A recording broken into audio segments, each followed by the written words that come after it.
Judging by the typical news from the Gaza Strip, you'd be forgiven for thinking that millions of Palestinians are united behind the Hamas or even the Islamic Jihad flags. But as was made clear again last weekend, Hamas and the PA are tightly controlling what's reported out of their territories, as well as how it's reported. And now several Gazans are also braving retribution by speaking out against Hamas in a couple of rare Israeli television interviews.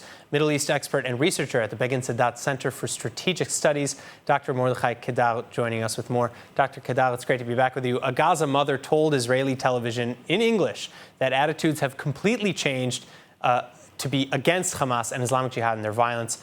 How representative of the total in Gaza do you think that her opinions are? Well, we heard already these voices long ago. I'm talking about since the coronavirus spread in Gaza as well in 2020, like more than 2 years ago. Right. Already then you started to hear voices coming from Gaza, people who were speaking to the camera, complaining that Hamas actually know nothing what to do about this virus. And it was threatening because, don't forget, that the first year the corona was rather lethal. We didn't have vaccine yet, we didn't have any treatments yet. So it was very frightening, and the numbers in China, in Italy, as we all remember. And this is what happened. Already then, we heard very severe complaints against Hamas in Gaza. So are they spreading widely? Right. I mean, are they more widespread today than they were even then? And how much does the violence, how much do these repeated conflicts with Hamas and Islamic Jihad bear on those opinions? Look, what I think that these opinions were there always. The only question is how brave were people to speak about these things in the open space. Means to the camera or to the microphone. I think that during, let's say, last half a year, people actually are losing the fear from Hamas.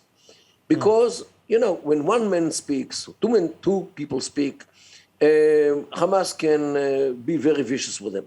But when thousands of people are speaking, it is a problem because they cannot act against thousands of people.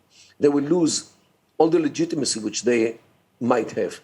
And don't forget that this is the situation. An opposition organization always blames the government, right, and gains the legitimacy of the people and the support of the people. While when it comes to power and to hold the people and to impose taxes and all kinds of other things on the people start to hate the same party which in the opposition was supported by the people. So this is how it works. Well, so I want to keep going on maybe where this ideology, where the the point of conversion is, because after the Operation Breaking Dawn ended, Prime Minister Lapid addressed Gazans directly. He said there's another way, meaning a path of economic prosperity and shared interests as opposed to violence. But how many Palestinians are actually hearing that message? Never mind hearing.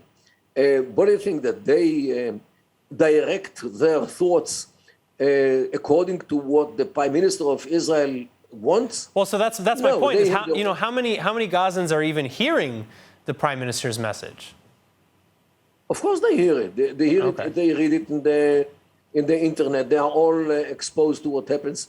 But it doesn't appeal. It doesn't appeal to them. It's not like does Lapid's words have any bearing on this story?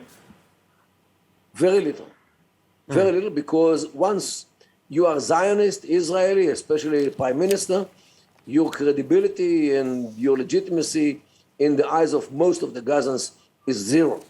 So if you air all kinds of threats against Hamas, they believe you better, but not if you try to convince them that live in peace side by side with Israel will bring them good life. Really... But they want their good life back in Rehovot, Rishon LeZion, Yafo, or in Jerusalem, where they came from 75 years ago. So all Israel really can do is wait for Islamic Jihad and Hamas to, hang themselves, so to speak.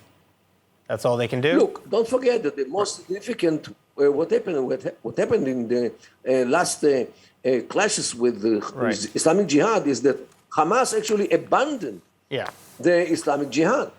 And Hamas, I would say, even betrayed the Islamic Jihad by leaving the opportunity to Israel to do whatever Israel likes to do to the Islamic Jihad without any retaliation from Hamas. This is a major thing that today the Jihad feel that they are on their own.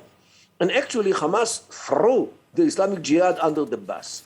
And this is what happened in Gaza, and this is what the most important and significant issue. All right, Mordechai Kedar, thank you so much for joining us. You're welcome.